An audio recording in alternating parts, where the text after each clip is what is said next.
E isso daqui está aqui porque nós estamos começando uma série chamada A Mesa com Jesus. Então Jesus está convidando você para participar da mesa. Seja bem-vindo. Gostaram, não gostaram? Ficou bom, não ficou? Afinal de contas, quem me conhece há mais de 2 minutos sabe que eu gosto muito de estar à volta de uma mesa. Pode ser para tomar um café ou para um jantar sofisticado. Eu não tenho nenhuma restrição. Pode me convidar que eu vou com todo prazer. Alguns me acham, inclusive, meio entrão. Principalmente quando eu peço o azeite, que é um item imprescindível sobre a mesa. Afinal de contas, eu tenho sangue português. Mas eu não me importo muito, não, porque até Jesus foi chamado de comilão. Então, isso faz parte. Eu queria perguntar para vocês, existe algo mais íntimo do que o tempo que nós passamos ao redor da mesa? Um tempo de refeição e de conversa e de estarmos juntos e de compartilharmos a vida. Em cada cultura conhecida, nós descobrimos o que acontece mais em uma refeição do que simplesmente matar a fome.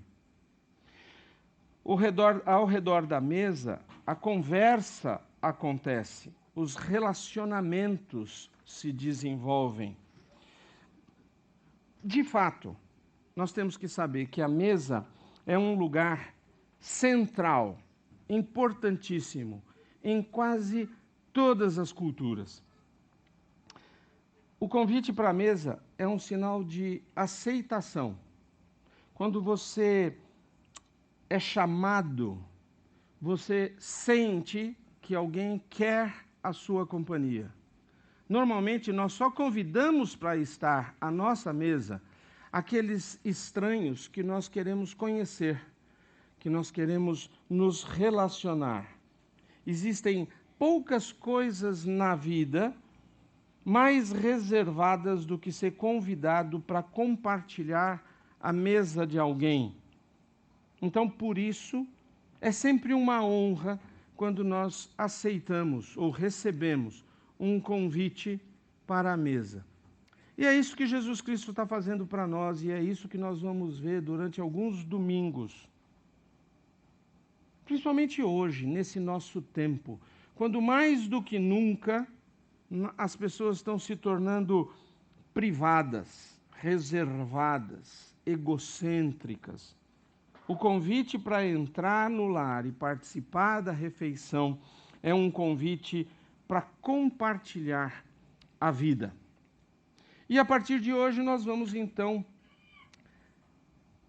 conversar ao redor da mesa sobre algumas das passagens em que encontramos Jesus convidando você, eu e alguns dos personagens bíblicos para sentar-se junto com ele.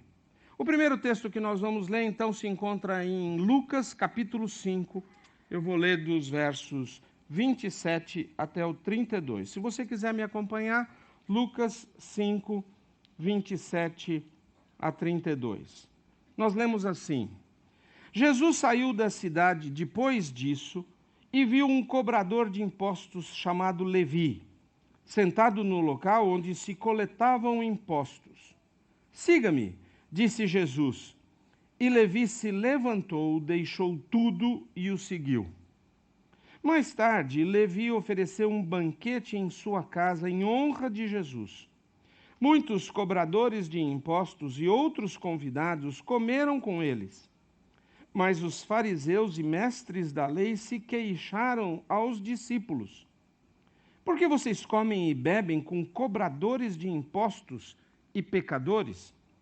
Jesus lhes respondeu: as pessoas saudáveis não precisam de médico, mas sim os doentes. Não vim para chamar os justos, mas sim os pecadores, para que se arrependam. Pai amado, nós te agradecemos. Te agradecemos porque podemos nos sentar à mesa com o Senhor e podemos ouvir aquilo que o Senhor tem para nos ensinar. Agora pedimos, Pai, que o Senhor fale aos nossos corações com a Tua palavra. É em nome de Jesus que oramos. Amém. Eu quero fazer 3 perguntas para esse texto. A primeira delas é: por que Levi convidou Jesus para sua casa, para sua mesa? Por que Jesus recebeu um convite para estar junto com Levi, o cobrador de impostos? O que Jesus deu para Levi que Levi valorizou tanto? Então vamos pensar nessa passagem aqui. Nós pegamos essa narrativa logo depois de Jesus saindo de uma casa que, a partir daquele momento, precisava de uma reforma no telhado. Se você olhar um pouquinho para trás, você vai ver que mais cedo, naquele dia, 4 homens fizeram um buraco no telhado de uma determinada casa, onde estava Jesus, e desceram naquele buraco um aleijado, um paraplégico, para que ele pudesse ser curado ou abençoado por Jesus. Jesus chocou todos aqueles que estavam na casa quando ele deixou de lado as necessidades físicas e óbvias daquele homem e, ao invés disso, ele lidou com a questão do pecado na sua vida. Os seus pecados estão perdoados, disse Jesus no verso 20. Agora, dizer essas coisas não é uma tarefa muito difícil, mas, na verdade, remover o pecado daquela pessoa, quem é que pode fazer isso? Já pensaram nisso? Isso irritou tremendamente as pessoas religiosas que estavam em volta de Jesus, porque ele tinha que provar que ele tinha o poder para perdoar pecados. E para fazer isso, então, ele curou o homem. Todos ficaram ali atordoados. Até mesmo os fariseus, que viviam tentando pegar Jesus para derrubá-lo, para acusá-lo. Mas é muito difícil você argumentar com um aleijado que sai andando carregando a sua própria maca. Enquanto isso acontecia, aquele burburinho continuava, Jesus saiu da casa e foi em direção ao portão da cidade. Descendo a rua, ele encontrou e viu um homem chamado Levi. Levi é o nome grego de Mateus. Então, quem escreveu o Evangelho de Mateus é esse mesmo Levi. Ele estava sentado na sua cabine, na sua mesa de coleta de impostos. A gente precisa dizer que a cobrança de impostos era um trabalho, era uma profissão considerada abaixo do nível de um cidadão romano. Os romanos não faziam isso. Em vez de cobrar impostos, eles faziam uma avaliação da cidade ou da região, estabeleciam um certo valor que eles poderiam receber daquele povo e vendiam o direito de cobrar os impostos para quem desse o melhor lance. E a partir daquele momento, aquele que comprava esse direito podia cobrar quanto quisesse, podia fazer o que quisesse, desde que ele passasse para os romanos aquele valor que os romanos tinham estabelecido. É por isso que as pessoas da cidade odiavam os publicanos, os cobradores de impostos. Eles eram colaboradores de Roma, apesar de serem judeus. Mas mais do que isso, além de cobradores, eles eram ladrões, eles eram trapaceiros, eles cobravam mais do que precisavam e por isso ficavam ricos. A maioria das pessoas, se tivesse que passar perto do portão da cidade, fazia de tudo para evitar olhar para o cobrador de impostos. Para passar longe. Eles evitavam ter qualquer tipo de contato. Mas não foi isso que Jesus fez. A Bíblia diz que Jesus viu Levi. Jesus olhou para Levi. O que será que Jesus viu ali? Quando as pessoas viam Levi, elas viam o coletor de impostos e odiavam aquela figura. Parecia que ele tinha uma doença. Mas quando Jesus viu Levi, ele o amou. Ele se interessou por Levi. Ele não viu um homem inclinado à extorsão. Ele viu um homem que tinha uma terrível doença, sem cura, conhecida por pecado. Então Jesus o chamou. Ele chamou Levi. Nós precisamos entender uma coisa aqui. Quando Levi se levantou e se dispôs a seguir a Jesus, ele sabia quais eram as consequências. Ele não poderia mais tirar dinheiro do povo. Ele estava perdendo ou entregando o direito de cobrar os impostos para Roma. Ele desistiu da sua boa vida.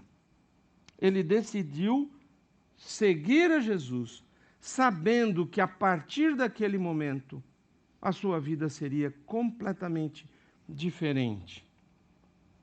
Levi foi convertido. Ele escolheu seguir a Jesus. Ele foi transformado para viver um novo modo de vida. Aquele modo velho não era mais a sua opção. Não dava mais para se manter no lugar onde ele estava. Ele estava arrependido e ele fez uma reviravolta completa na sua vida, com a ajuda da graça de Cristo. Não foi apenas sentir pena dos seus pecados. Não foi apenas achar que um dia teria que haver uma mudança. Não. Ele se comprometeu. Quando ele levantou da sua mesa de cobrança, ele se comprometeu completamente com uma nova vida em Cristo. E aí, Levi convidou Jesus para a sua mesa, porque o que Jesus ofereceu quando o chamou para segui-lo transformou completamente a sua vida.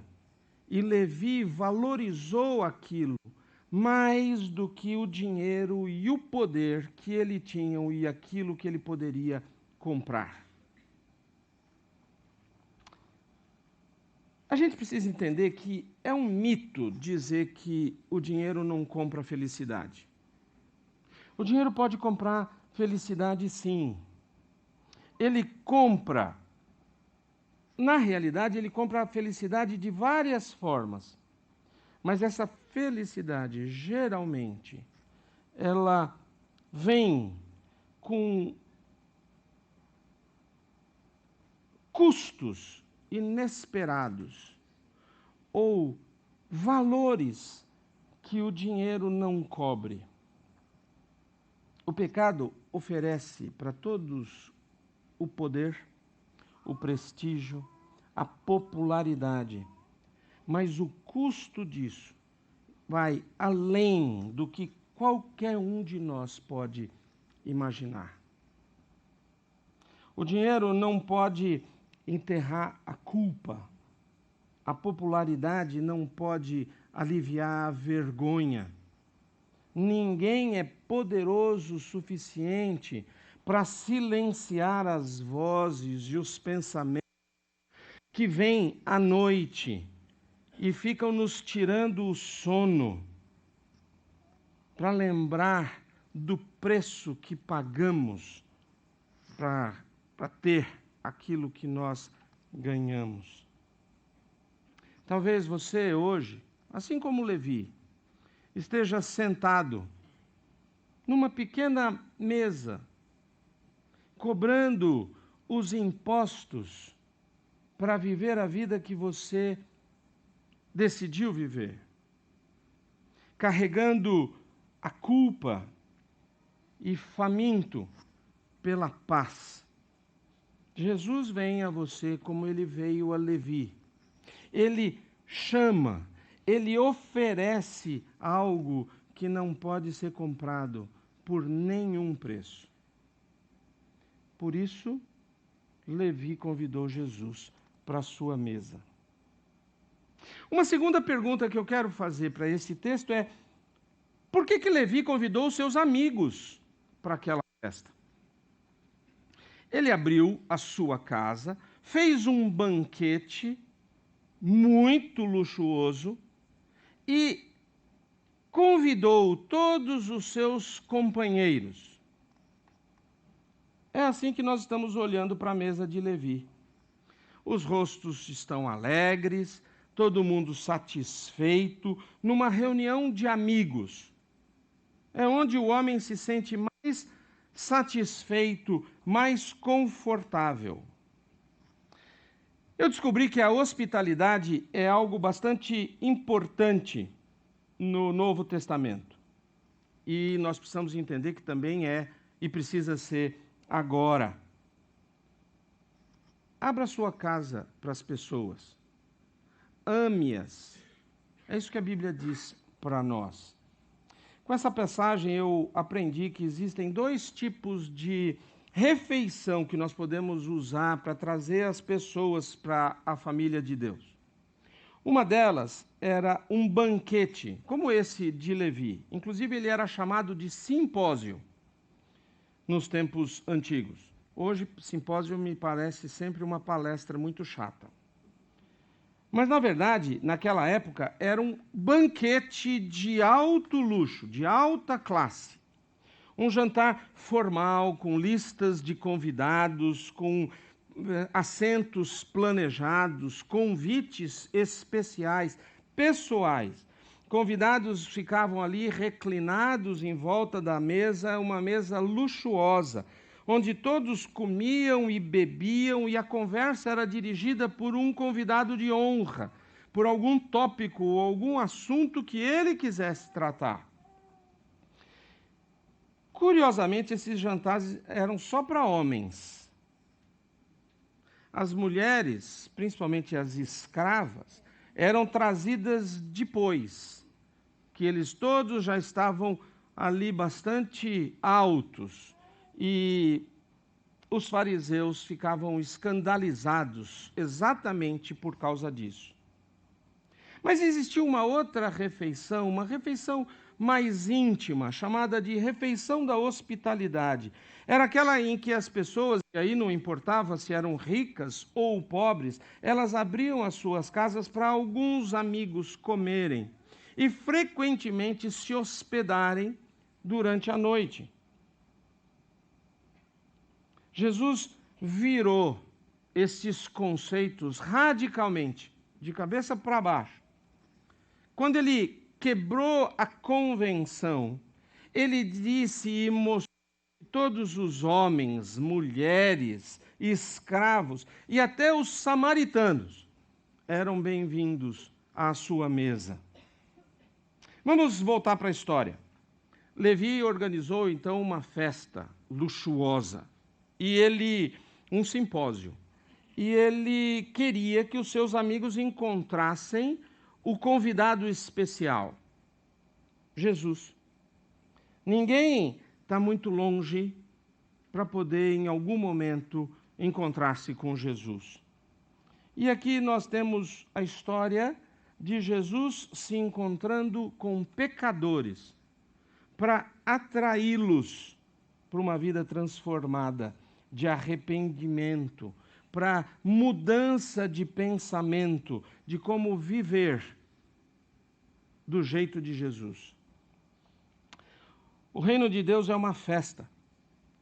E Cristo nos convida para essa grande celebração de graça, quando nós recebemos o favor imerecido de Deus para sermos perdoados e transformados e aceitos e amados, mesmo se você for um traidor, um bandido ou um explorador de pobres. A Ellen e eu aprendemos há bastante tempo este princípio de misturar amigos não cristãos com cristãos numa refeição, numa reunião sociável. Nós costumamos chamar de festa de Mateus, justamente por causa desse texto. E eu gostaria muito que você também aprendesse a fazer isso. Alguns podem fazer uma grande festa, um simpósio, ou outros podem simplesmente montar uma mesa simples de refeição de hospitalidade. Jesus usou tanto uma quanto a outra para alcançar os perdidos, tanto os ricos quanto os pobres. Realmente não importa o tamanho da festa. Na verdade, muitas vezes nós podemos fazer um churrasco ou apenas um cafezinho. Porque, na verdade, não tem a ver com o menu. Tem a ver com as pessoas. E aqui tem um ponto importante. Jesus salvou você. E Ele não impediu você de buscar aqueles que você conhece, que precisam conhecer esta mesma salvação e que ainda não estão sentados à mesa de Jesus. O problema com a maioria dos cristãos é que quanto mais tempo eles têm de vida cristã, mais eles ficam perto ou se importam apenas com outros cristãos. Menos eles vão até onde estão aqueles que realmente precisam de Jesus. Nós começamos a andar com os cristãos, nós nos alienamos e entregamos a tarefa de alcançar os perdidos apenas para aqueles que fazem isso em tempo integral. Nós esquecemos que é responsabilidade de todos nós alcançar os perdidos. A igreja cresceria exponencialmente se nós tivéssemos um coração voltado para os perdidos e nós desejássemos alcançá-los e levá-los à presença de Deus, para que Ele pudesse tocar os seus corações da mesma maneira como fez por nós. Se cada um de nós se dispusesse a alcançar uma pessoa por ano, esta igreja dobraria o número de pessoas. Você já pensou nisso? Mas existe uma terceira pergunta que eu quero fazer para o texto.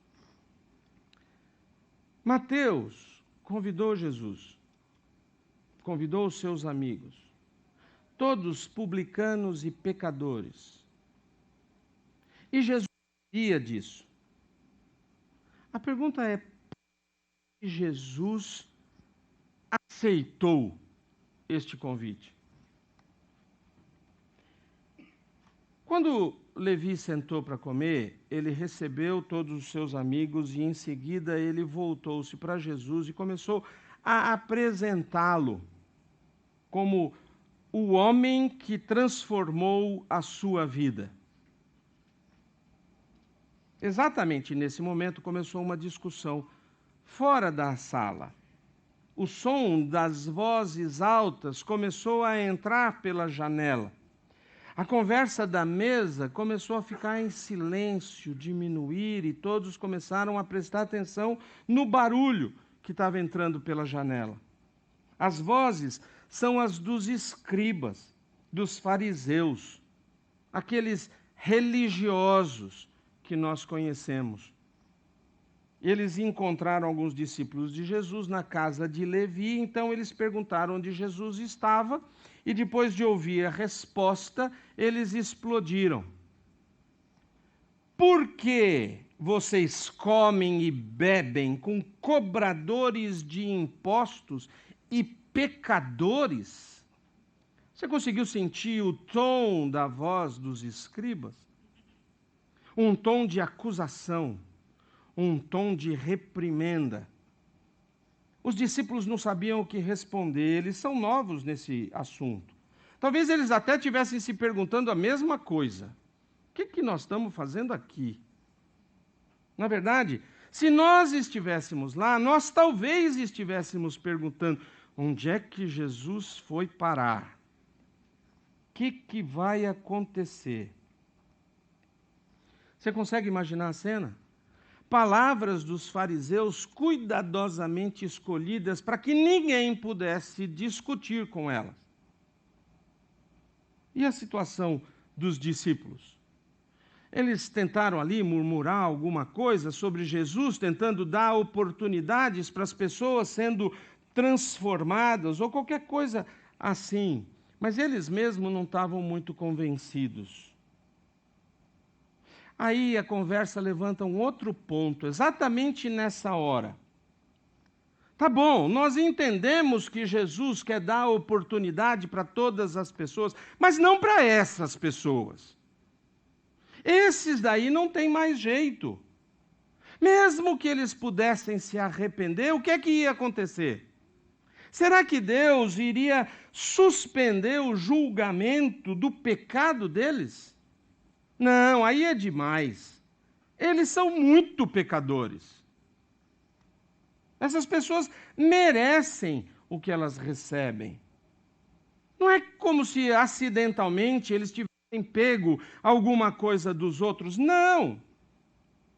Eles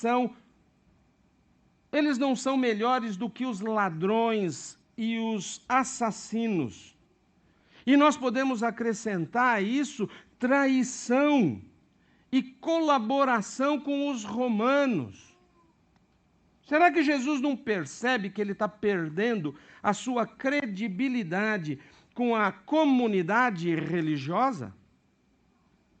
Será que ele não percebe que ele está mudando as coisas que nós estamos acostumados a fazer?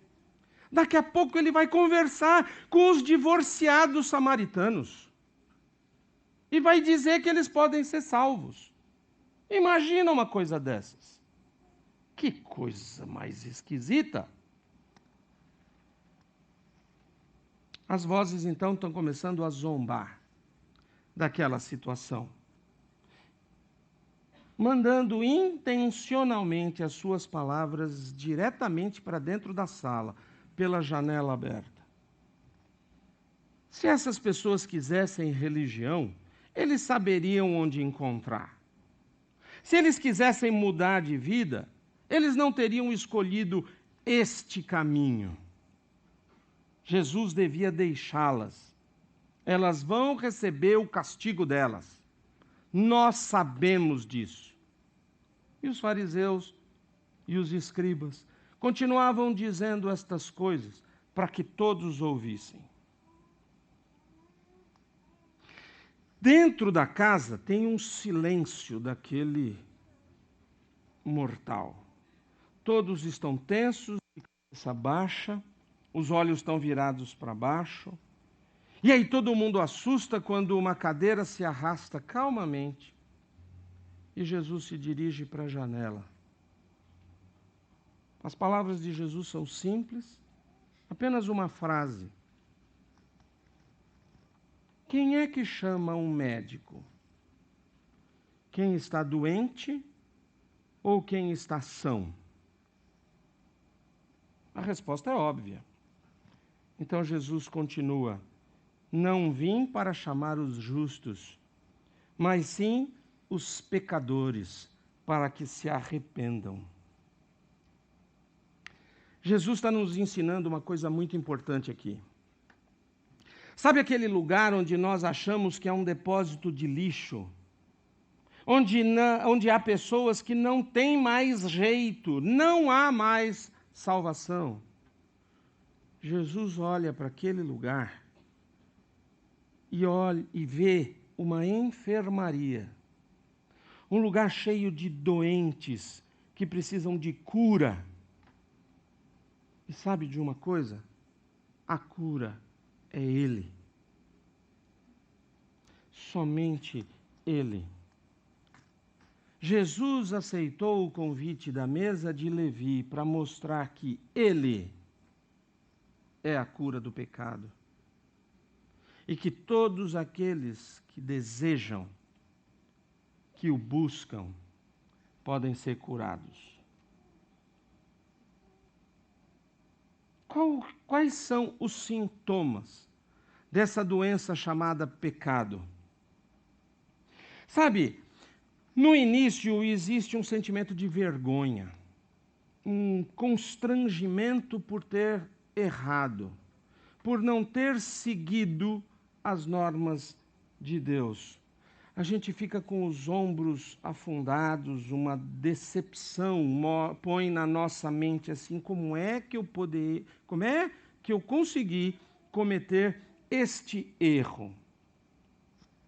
Mas o pecado é mais viciante do que as drogas. Com o tempo, a vergonha desaparece. Fica apenas aquele medo do que os outros vão pensar se descobrirem. Mas quer saber, isso também diminui com o tempo. E o pecado deixa de ter aquele peso. Mas em algum lugar da alma, lá no fundo, a culpa continua lá. É comum. Ela fica. E ela aparece de vez em quando no meio da noite, nos acordando, para que a gente lembre.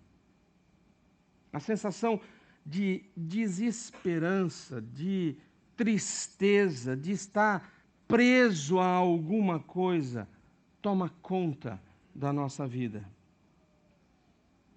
A alegria da vida inocente foi embora. Talvez até para sempre. Em seu lugar, nós colocamos o prazer, que é um substituto pobre. Posses vazias, sonhos vazios e corações vazios. Estes são os sintomas do pecado. O pecado é fatal. Ele carrega aquela consequência final chamada morte. E ele esconde de nós aquela picada final. A maioria consegue negar a sua própria mortalidade, mas no fim das contas, ela está lá.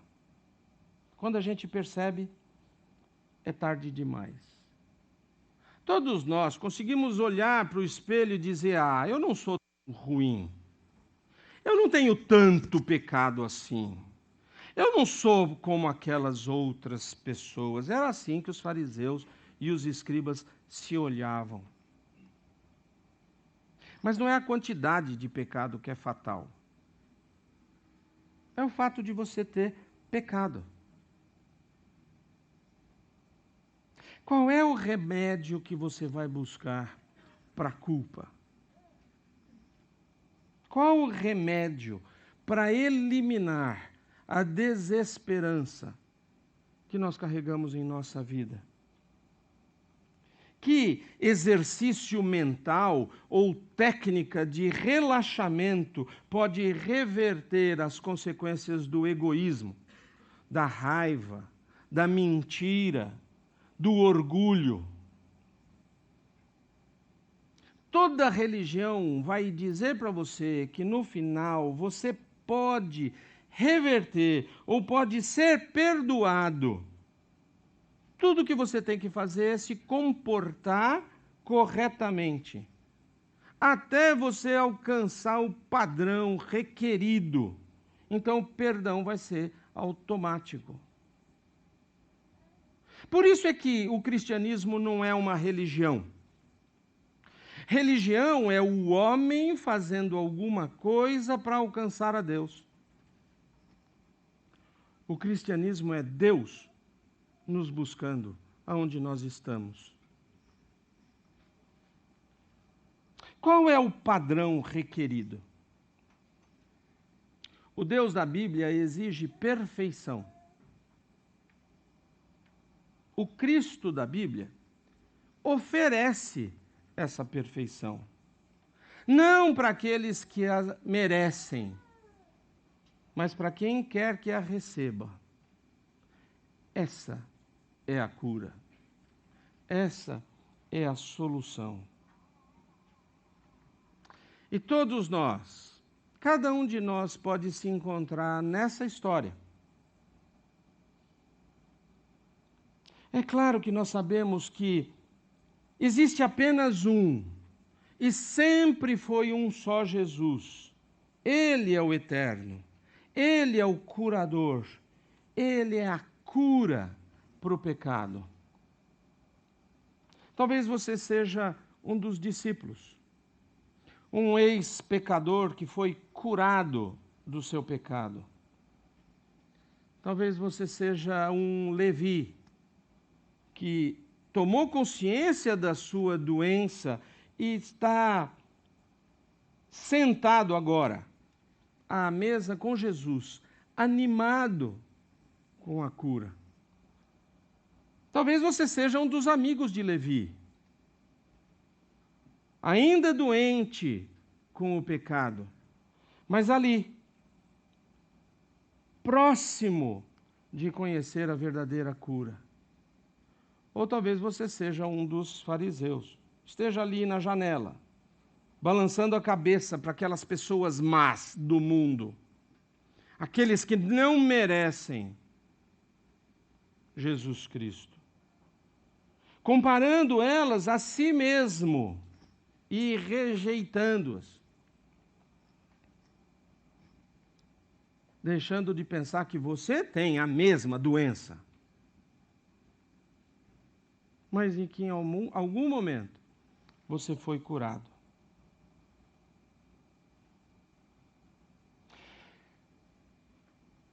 Você quer vir a Jesus?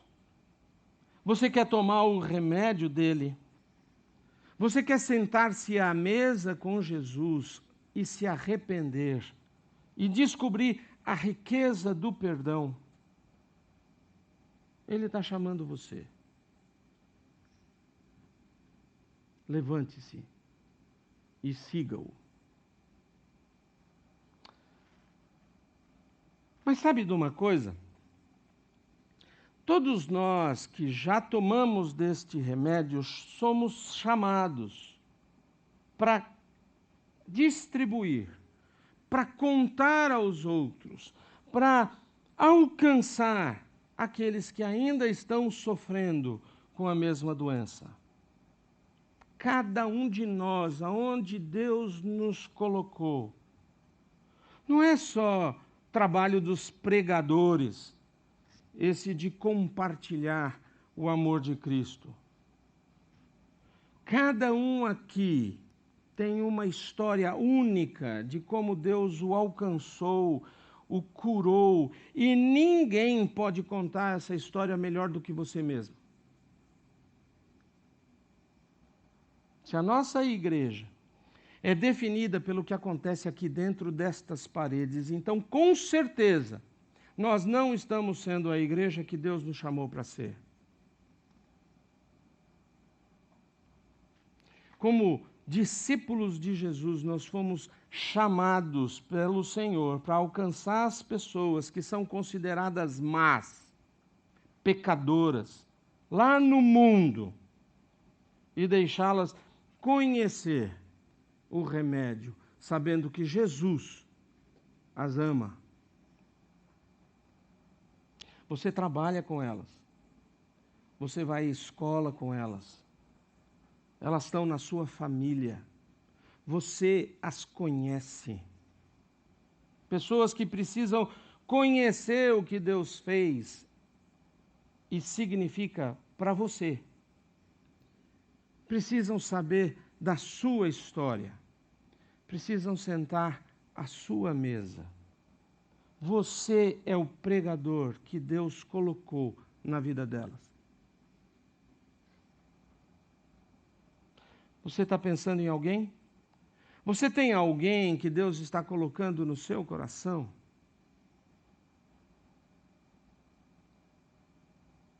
Então convide para vir ao culto com você.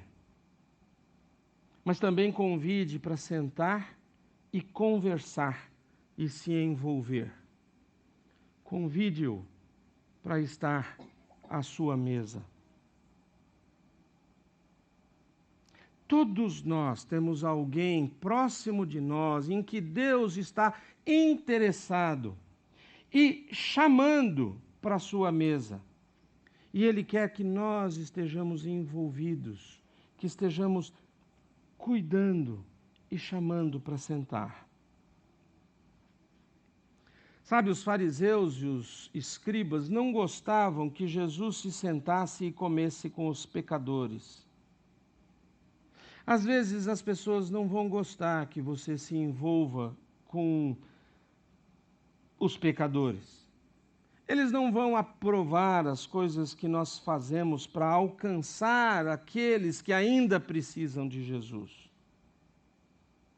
Não importa o que você faça, sempre vai haver alguém para criticar.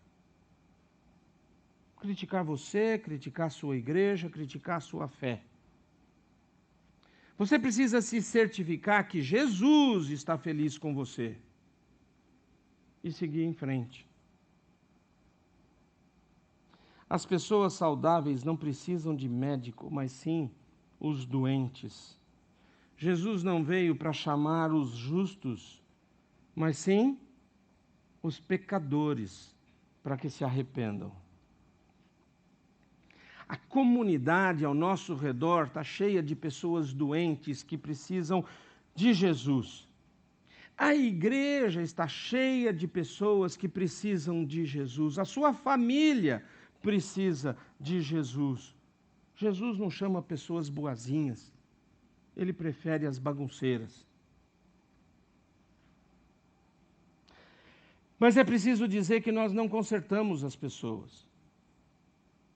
Esse é o trabalho de Jesus. Nós convidamos as pessoas para experimentar o amor de Deus e deixar que Ele as transforme. Quando a igreja buscar de todo o seu coração alcançar as pessoas, nós vamos ver transformações em todas as nossas vidas. O que Jesus está dizendo para você é: ore por essas pessoas, estenda a mão para elas, ame essas pessoas e deixa Jesus mudá-las. A mesa está posta. Quem é que você vai convidar para estar à mesa com Jesus? Vamos orar? Pai amado, nós te agradecemos porque o Senhor um dia nos alcançou. Hoje nós estamos aqui nos deliciando com o pão que o Senhor mesmo proporciona. Mas nós sabemos que há muitos que ainda não chegaram para a festa. E o Senhor nos deu a tarefa de ir buscá-los. Por isso nós te pedimos, toca os nossos corações. Que os nossos amigos possam ser chamados para que nós possamos apresentá-lo a eles. E aqueles que o Senhor quiser possam ser transformados pelo teu amor. Usa-nos hoje, nesta semana, neste tempo. É o que pedimos agora, para que, ao exemplo de Levi, nós estejamos atentos ao que o Senhor está fazendo. E oramos agora em nome de Jesus, pois estamos certos de que o Senhor está ouvindo as nossas orações. Amém. Que Deus os abençoe e que você se sente à mesa com Ele. Amém.